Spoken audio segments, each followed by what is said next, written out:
Good morning, everybody. Welcome to our session today. And today we have, an exciting guest, somebody who, I like to consider, our guest today as part of the people who are actually building solutions on the ground.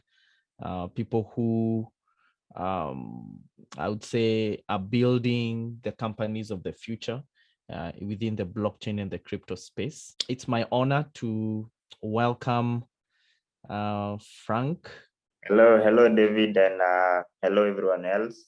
Thank you for making time for this. It's also a pleasure to be here and to also share what I know and also get questions from you guys and the rest of the Bitcoin KE team. All right, great. Again, nice to see you, Franje. I think the last time we were with you, we were at an event in Nakuru, which was quite exciting. And again, nice to have you on the call today. I think we can begin with, the simplest question, or, a lot of people, first of all, want to know who is Frank and what is Benkiko? Frank is just someone who likes experimenting. I would say that because I like playing around with stuff. I like discovering stuff. And I guess that journey has brought me this far to crypto and building Benkiko. Benkiko is basically a digital bank. The law would not much allow us to call ourselves that way, but crypto does allow us to call ourselves that way because there are no laws here. It's just the community and the intention of you building makes it a bank. And by a bank, what we mean is that you can transact and invest at the same time. That's basically what a bank enables you to do. So in a crypto angle, Benkiko is a digital bank that allows you to make payments in crypto and at the same time invest with the same crypto assets you own. And the birth of Benkiko came about in 2018, and at that time we were actually working on a totally different platform. We were working on a e-procurement platform where, again, at that time there was sagas corruption and all that were happening in procurement, and they were very deep that we thought we could create a solution that could basically automate the whole procurement process, both for corporates and government parastatals, government agencies, and all that. And at that time, the biggest problem was finding a good payment service provider. The one that was there was M-Pesa and their Daraja APIs, which were pretty hard to integrate. So we were like, why not go to the back to the drawing board and build our own payment gateway? Then we'll come back and build the e-procurement platform. So in the process of researching, I had just gotten introduced into blockchain and crypto and Bitcoins, and they were pretty exciting concepts. So I decided, okay, let me swim with this throughout, build my own thing.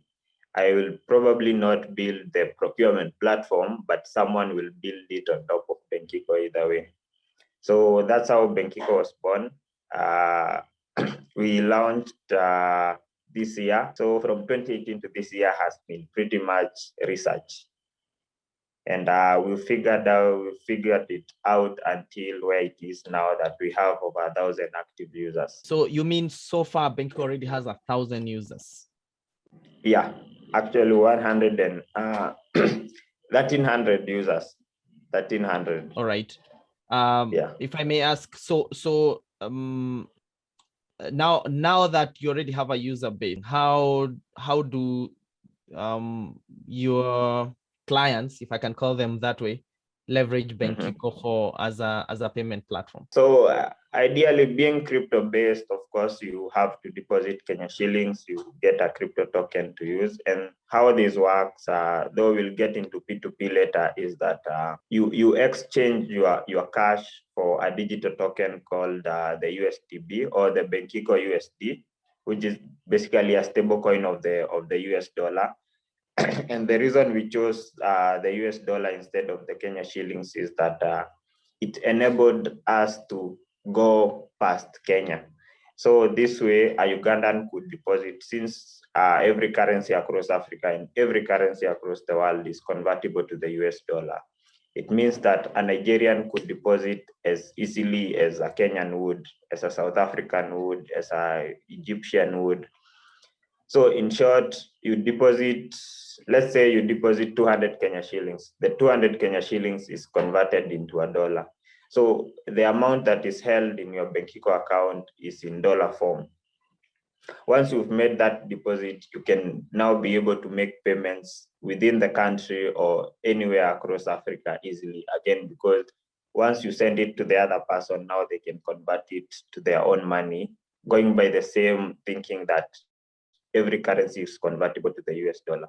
So if I send it from Kenya to a Nigerian, they can convert it back to their Naira easily and continue about their life. But besides depositing and withdrawing, we want to increase more activities and more utilities within Benkiko, such that once you deposit, you'll never need to withdraw. You can just spend within the app for your food delivery, for your cab services, for your movie streaming and music streaming and all that, such that it can, once you deposit, there's no withdrawing, in short. All right. Yeah, I think, Frank, there you come up with something interesting, that Benkiko is not just a way for paying, but it's also a use case for crypto, correct? Yeah. So now I'm assuming then some of your clientele are actually businesses that want to also they're looking for alternative ways of maybe accepting payments, right? Yeah.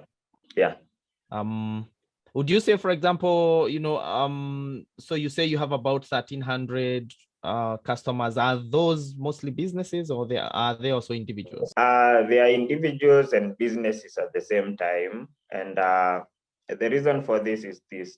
The way the world is set up right now, everyone is a brand. There is a way I function as a business as Franje, and there is also Franje now. The same with you, the same with everyone else, that I could start selling stuff online right now on my Twitter handle, and in some way I'll be a business, but it will also be my personal Twitter handle. And these are the businesses we are mainly focusing on, in that they can receive payments, whether you are an influencer, gig worker, online shop, and or a content creator. Because right now our target our target users are three. That's the freelancers, the gig workers, and the content creators. All those, they are businesses in their respective capacities, and they want to receive payments, whether it's within the country or from clients abroad, right? All of them can be able to send money and receive payments at the same time. And this is easily achieved through something we call a payment link. I'll touch on that when we start talking on the features of Benkiko. But now with the payment link, it enables, it doesn't separate a business and a normal Benkiko user. Everyone can receive payments through the same fees, same platform, same payment link, whether it's sending money or it's receiving payments. So it's a platform for both businesses and for individuals, or for brands. Yeah. Would you have an estimate, maybe, of, for example, the ratio of how many actual individuals and businesses that are on Benkiko for now? Oh, just no, we wouldn't, because again, what we were trying to solve by making it uniform is that you realize with services like M-Pesa, for you as a business to get a till number or a pay bill number, it's quite a tedious process. You have to have all those KRA documents, go to okay, right now you can apply online, but it's still very hectic. And the thing we are trying to do with these new online businesses, or what in general they call social commerce, is that everyone now is a business, and we can't have, it would be quite tiring even for us to have to verify every business, that you have a Twitter handle and it's your business, and now we have to go and check it and tick everything to make sure that you are a business. So we try to unify that with just simple payments. We are just making a simple payment. So it's the receiver to know I'm a business and I'm receiving this payment for business. So I can't really tell the numbers for businesses and individuals. It's just that they are all uniform. To Benkiko, they are all uniform. That's okay. Now, Franji, I think we can go straight to now the platform as Benkiko. And even before we go there, tell us, is Benkiko like a website? Is it an app? Benkiko is an app, but we are in the process of introducing a very exciting functionality. Benkiko itself holds your money. It's your wallet. You make a deposit, you hold your money is safe for both payments and investments. Then inside Benkiko, through our APIs and software development kits, other developers could build their own mini websites inside Benkiko itself, such that instead of you downloading Benkiko and then having to download the other developer's app, you can just access that app within Benkiko itself. So Benkiko itself is an app. The other mini apps that will be inside Benkiko will be websites, or they will be web-based. So this way, you only need Benkiko alone.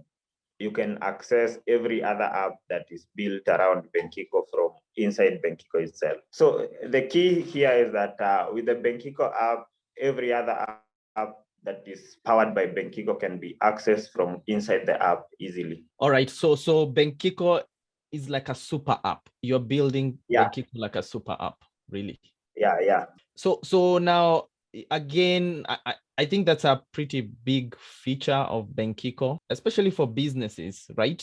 For businesses that want to accept payments in crypto. Which other features would you say is also appealing, or that you've seen is of particular interest to businesses and individuals on Benkiko? Aside from the P2P side, where we are seeing more agents come in, like especially with the massive migration from M-Pesa agency, whole M-Pesa agency network to the crypto side.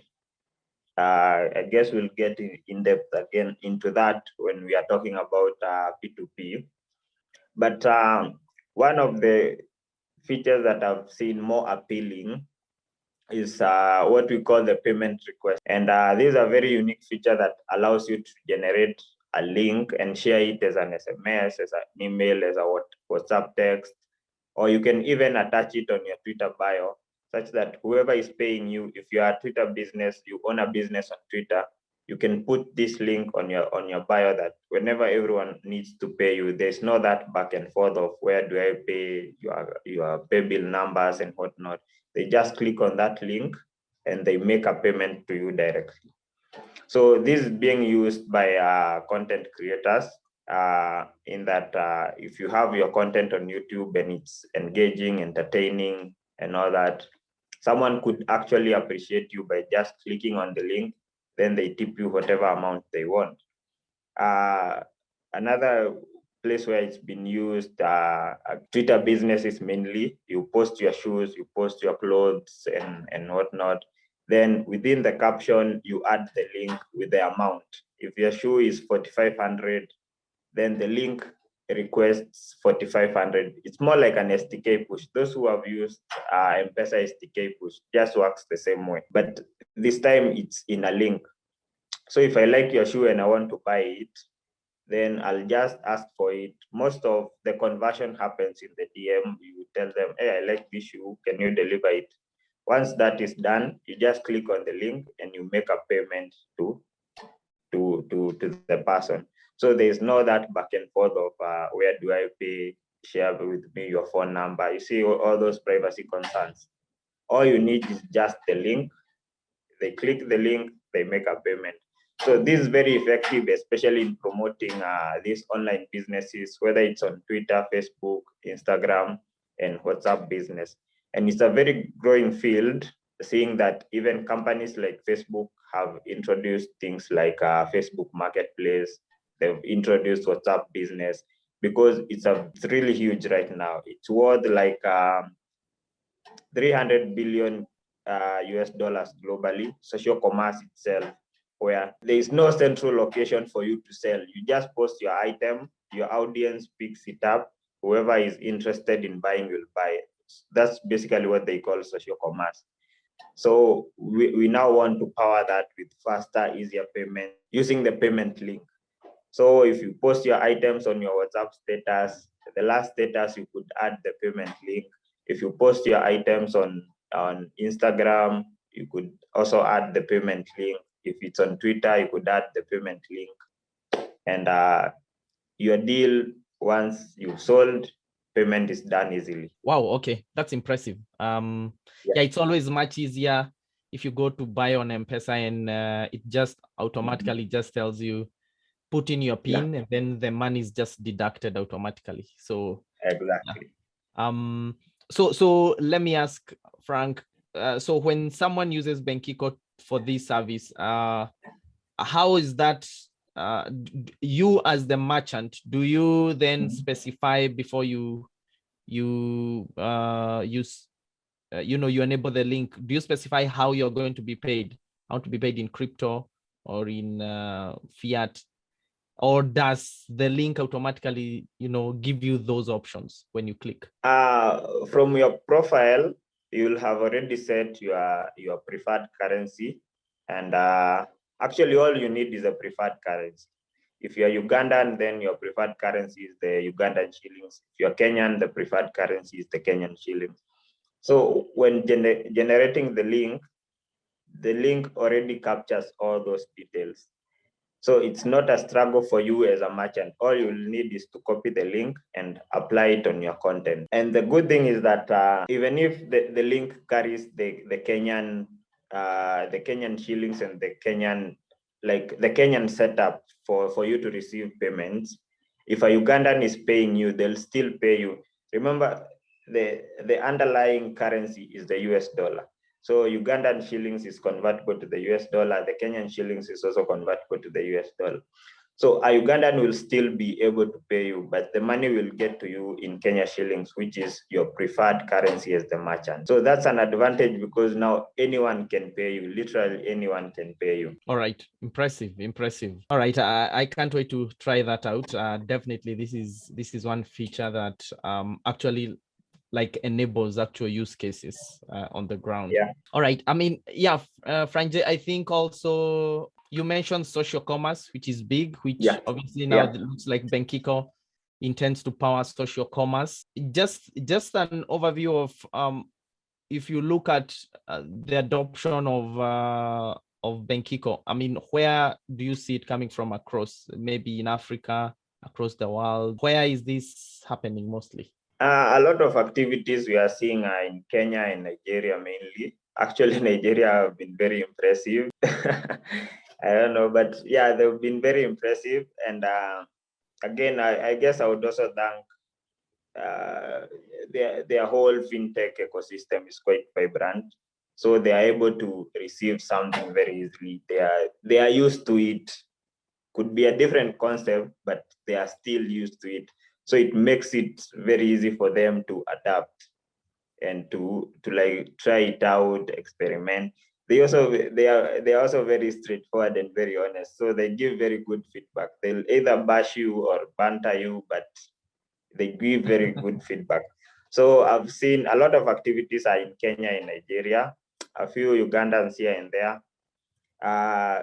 One of the most impressive one I got was from Sierra Leone. I guess I had never pictured in me talking about Benkiko across Africa.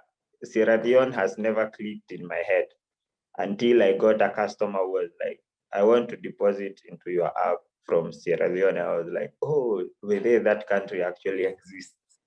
So it was very impressive. But those Western side, there are a lot of activities from that side, and it's good if we can get growth from here and there at the same time, then it will stir more and more people and more community members from both sides. In fact, at this point, if I may ask, what do you think is needed to build this vibrant social commerce space? I know Benkiko is playing its role, but what do you feel we need to do more to see even more of these adoption taking place, especially in East Africa? I think people are still more reluctant, and the reason is mainly is trust. Because again, this is not like Jumia where you lose your item and you will contact Jumia. For social commerce, you are dealing with the seller direct. We are used to shopping for mutumbas and all that across town, but now you're bringing that setup online. So the missing link here has been trust mainly. We are also trying to solve that with by integrating an escrow system inside Benkiko, that when I make a payment even to a social business on Twitter, I can hold that money in escrow until my product is delivered. So trust is missing. But again, as you've said, we are doing our part. With the SDKs and the APIs, we would want now more developers to build custom solutions for social commerce. It could be a place where you list your items and someone comes, scrolls, and orders, again, powered by the escrow system within Benkiko, such that now I don't have to go on Twitter and dig everything from every profile. I could just see it from a storefront, a specific storefront that lists Twitter businesses or lists Instagram businesses. So we are encouraging that. We have a few apps that are already being developed by the developer community. They are not specific towards social commerce, but we hope someone will come up with something related to social commerce. But trust is the key. All right. Yeah, I totally agree. Yeah. So now you mentioned other features as well on Benkiko. Can you also list those like that you are also like we can look forward to in the near future that you are adding? Well, one of the crucial one, I guess, I've mentioned about the escrow, and again, now with the apps we want developed, around Benkiko, they are mainly focused on the digital economy, because that's the bank. We want to be the bank for the digital economy, to enable spaces like the ones we are having here. We could charge for it, maybe 10 bob each, or someone could build a cab service or an on-demand service. So they mainly either need trust or subscription.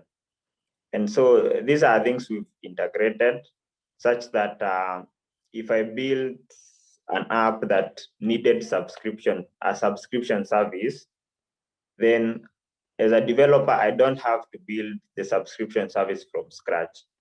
It's all, the heavy lifting is already done.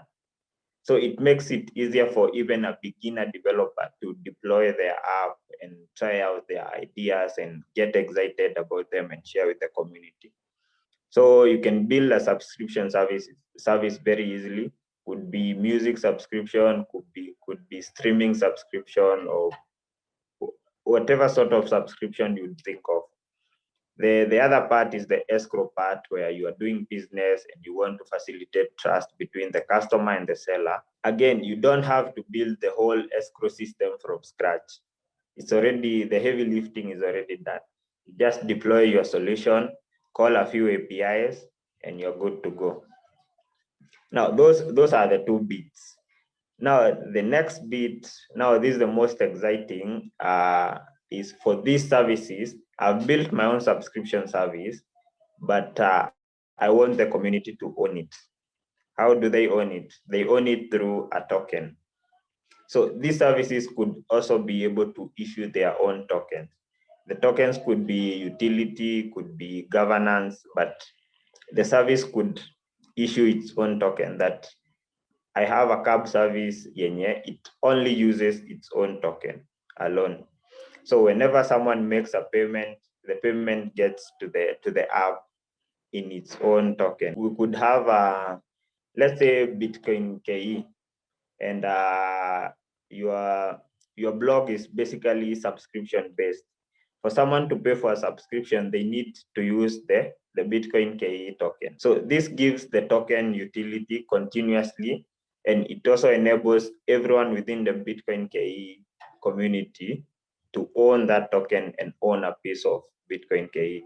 Could be for a later investment way later in life, could be something they'll own for a few weeks and jump on to another token, it's okay. But the point is, as long as this token has utility over and over again, and as long as the community within that service is growing, then the token will always grow and it will always give returns to people who came in earlier or the early adapters. Wow. All right. That's interesting. We definitely need a BitKE token. So let's look forward to should that have one on Benkiko, right? on Benkiko. Correct. All right. Now I think moving on, Frank, I think now the next aspect of Benkiko would be the P2P platform. Tell us how that works and possibly why people need to use that. P2P is good, and I'll explain why. There are two viewpoints to P2P. One is that in terms of laws and regulations, P2P is an act of a willing buyer, willing seller. So there is no way of stopping it happening. It's you wanting to buy and it's me wanting to sell to you. That's basically P2P. And this allows us to easily circumvent the whole legal requirements, the whole harsh regulatory environment like we have locally and anywhere across Africa. So that's one of the advantages we picked that. Two is that it enables every one of us to be an agent. Like for M-Pesa agents, you needed to register with Safaricom, be verified, organize your whole stall and set it up well and whatnot. But with P2P, as long as you have a phone and some good float, you can satisfy my withdrawal and my deposit. And the commission doesn't go to Benkiko, like for M-Pesa, it would go to Safaricom. The commission is yours and yours alone. So that's an advantage that everyone can be an agent and they can earn passively from it. The other thing is that now from development angle is that P2P is pretty much scalable.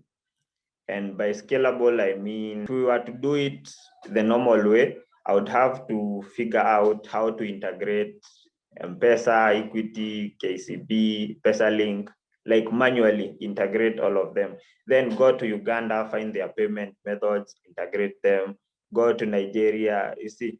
But for P2P, just listing. I just have to list M-Pesa and that's done. So it makes it easy for me to even add Zambians on the platform, add people from Botswana on the platform on an instant. So with those three advantages, it makes it easier for us and our users to deposit and withdraw without straining the regulation side, straining on the development side, and at the same time, giving the whole advantage to the community.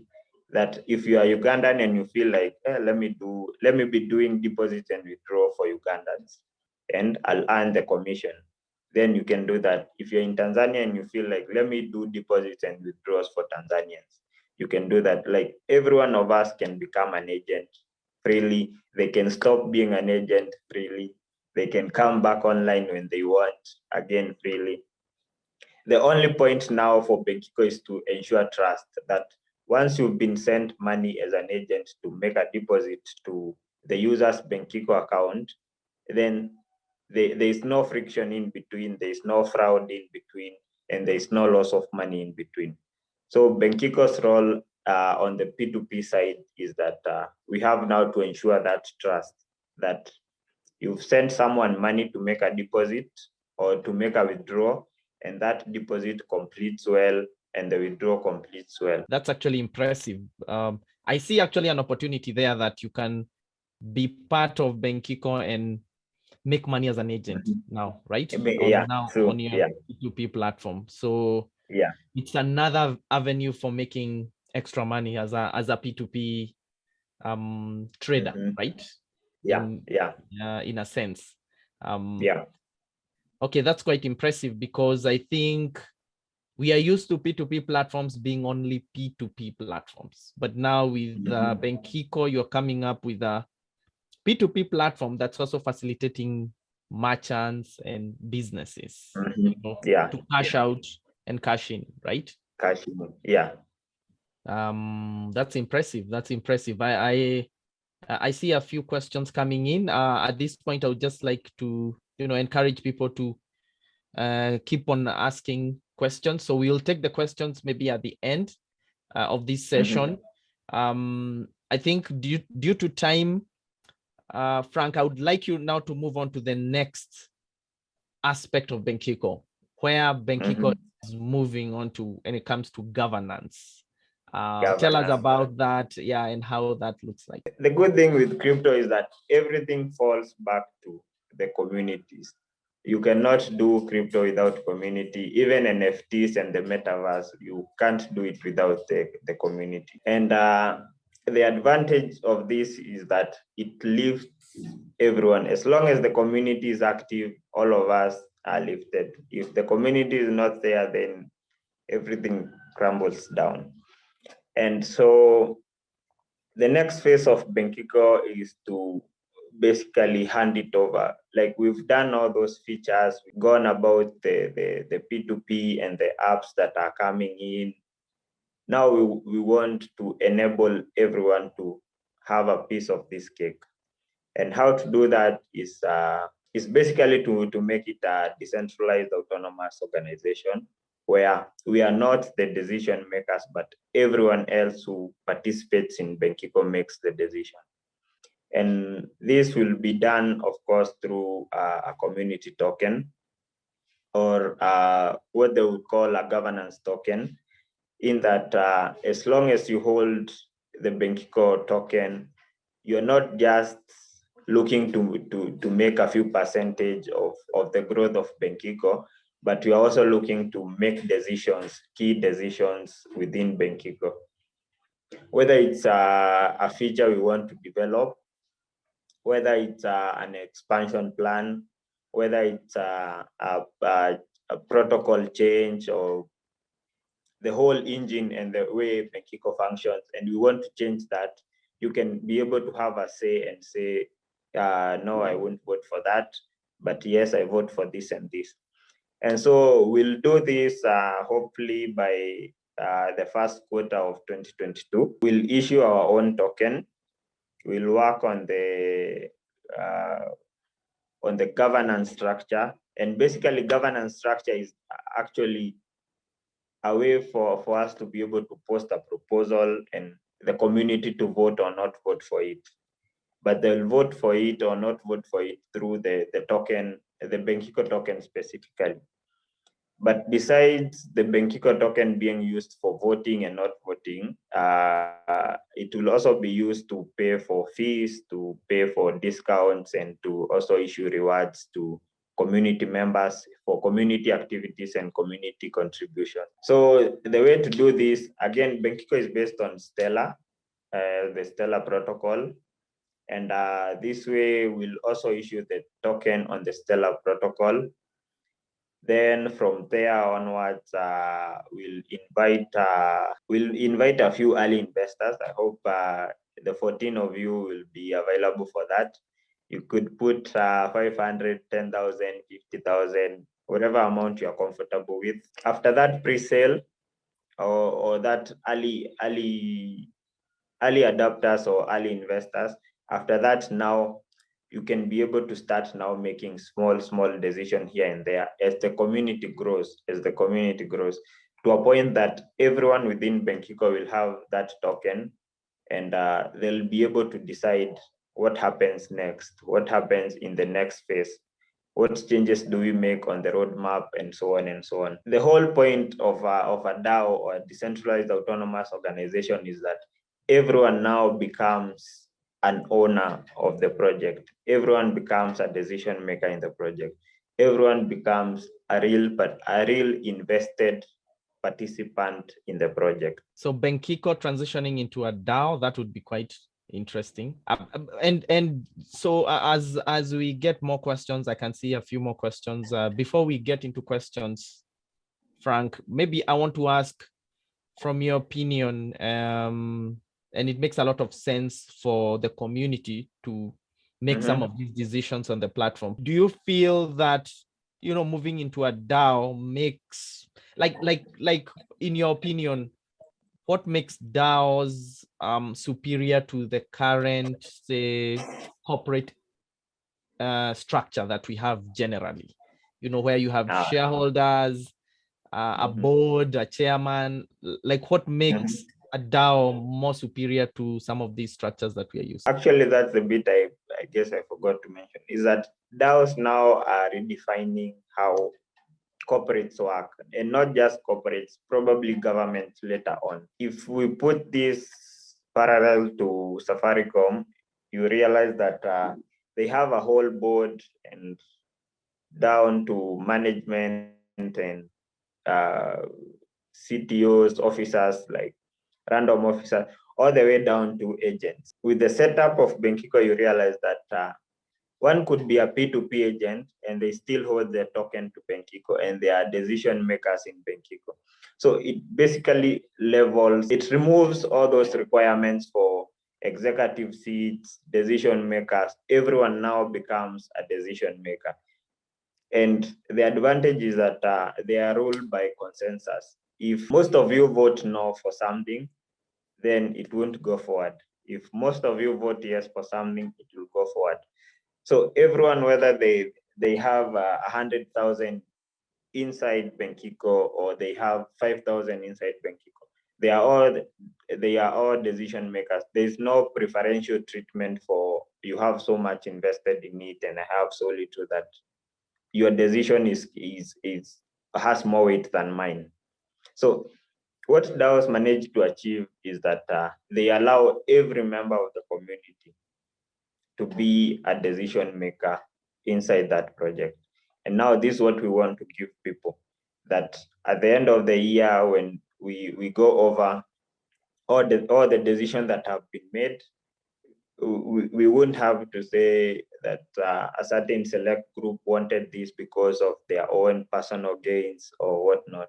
It's everyone within the community, every little one of us. That's nice. Thank you for breaking that down really well about DAOs. Personally, also, I'm very passionate to see where DAOs will go. DAOs are becoming the next wave, especially within the crypto space, where companies are being defined and are being formed. They've proven to be successful so far in making some of these decisions, and I'm pretty sure that Benkiko moving to become a DAO will also have.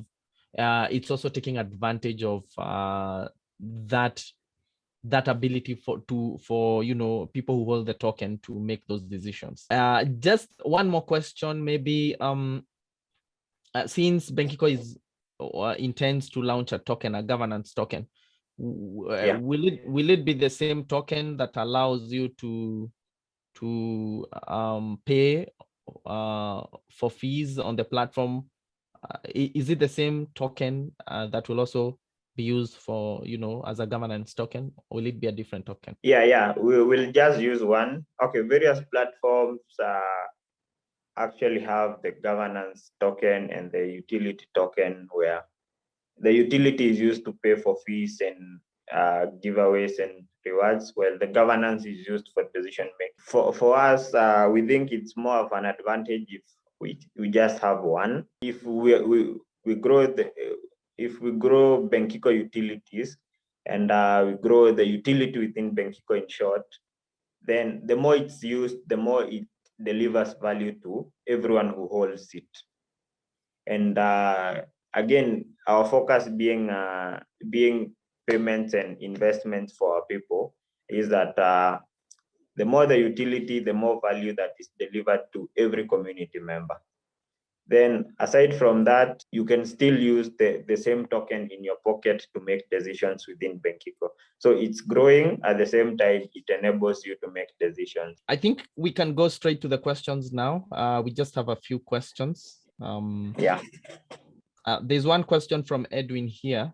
Would a DAO somehow centralize a given token in some way rather than decentralize it? Yeah, it would, depending on the organization, the way they organize their DAO. I've also realized that we are now having closed DAOs or closed DAOs that they have a specific group that only makes decisions, and that's fine.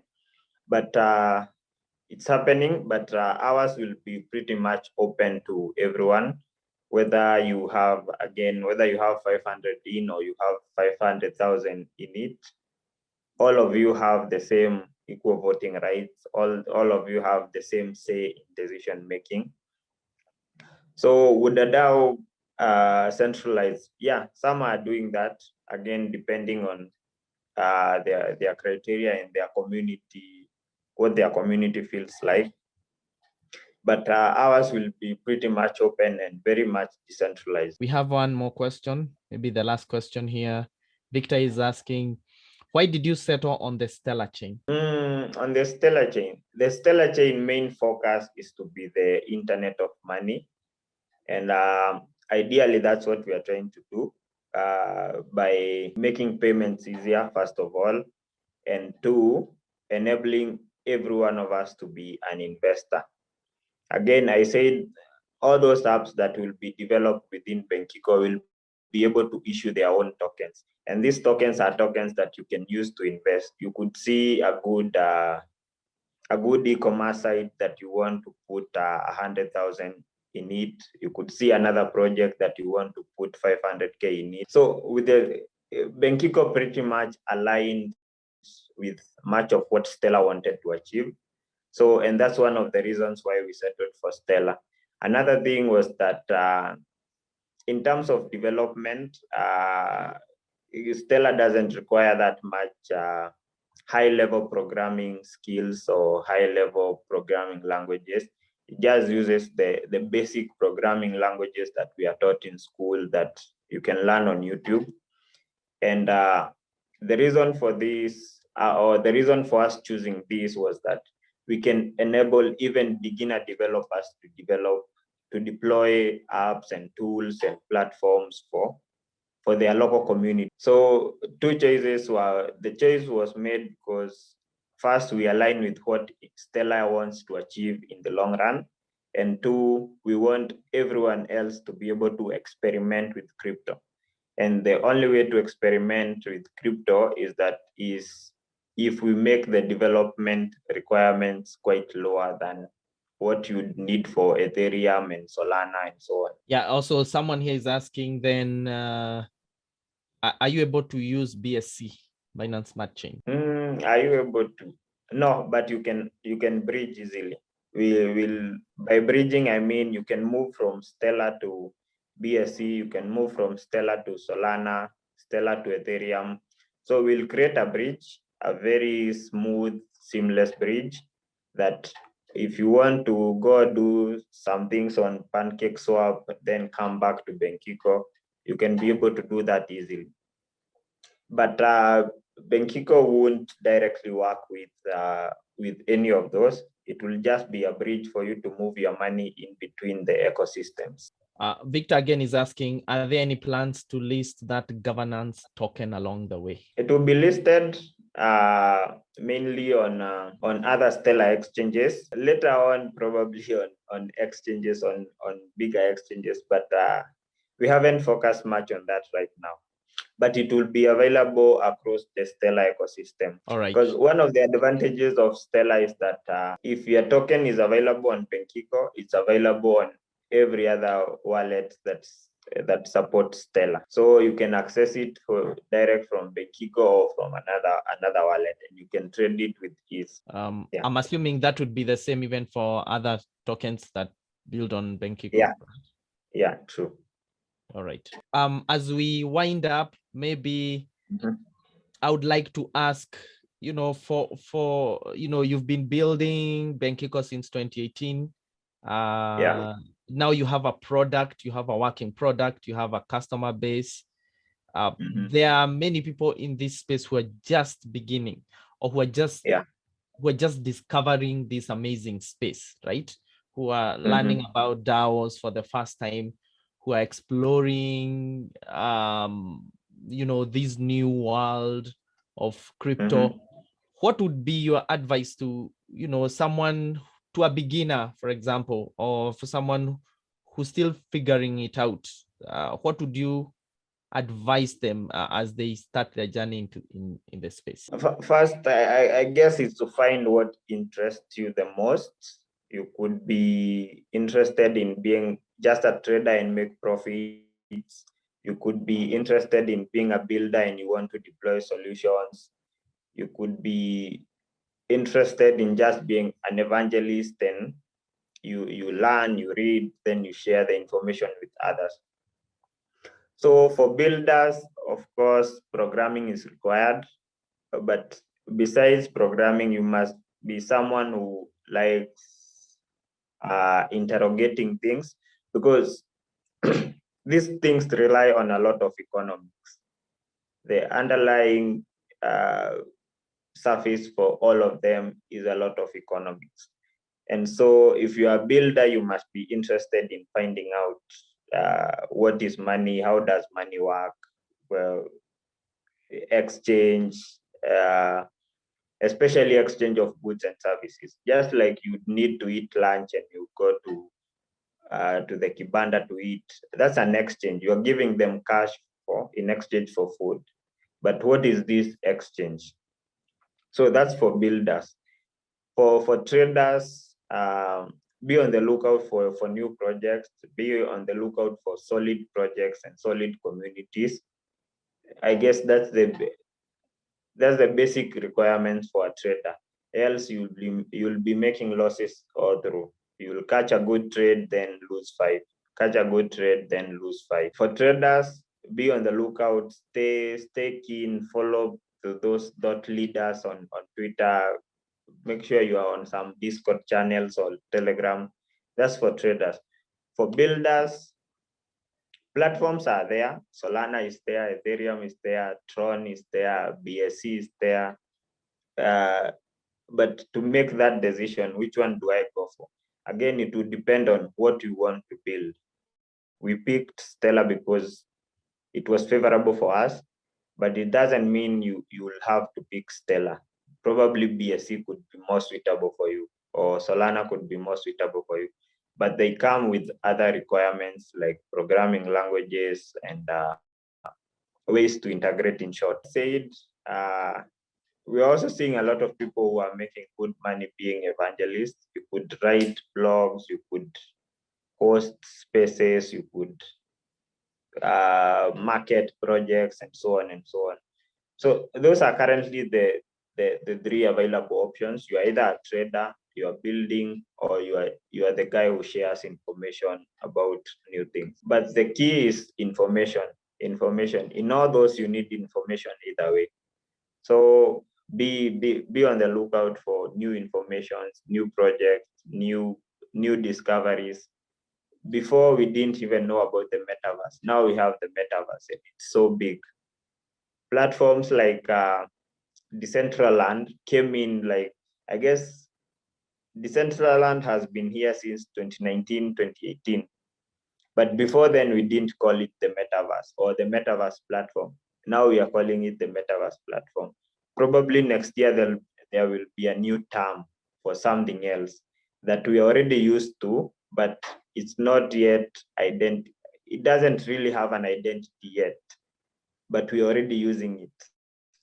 So be on the lookout. And That's a beautiful way of summarizing this discussion, I think. For developers, for traders, for evangelists, there's an opportunity for everybody. The space is young. The metaverse, it's just being discussed. We can't wait. Big companies like Facebook are moving in. It will be an exciting time, definitely, for the space. Maybe one last question before we wind up. I see somebody has asked a very good question. How can you summarize Benkiko to a newbie? How can you summarize Benkiko to a newbie? Benkiko is a payment and alternative investment platform mainly for Africans. So what we want to promote is, again, using crypto, you can be able to make payments and make investments direct from your phone. The investment part is for these projects that are coming up. The payment part is pretty much basic, that if those projects come in, you'll need to pay to make payments. The project would be in Nigeria, but would you need to go through the whole struggle of banking, then send money to Nigeria in 2 days? Then, in short, you can be able to pay and make investments across Africa right from your fingertip. All right, great. Awesome. I think that's a great summary. Yeah. I would also encourage people to, where can people follow you? Where can they reach out? Or if they want to check out what you're doing to be a merchant, a user, where can they go? Yeah, you can follow me on Twitter, Franche, Benkiko Wallets at the same time on Twitter. To be a merchant, to be a trader, to build, there are no requirements. There is no asking for permission. These are pretty much open platforms. So all you just need to do is get the app on Play Store. You can be a P2P trader and make your own margins passively. You can be a developer and develop your own solutions using our APIs and SDKs. And it's pretty much free.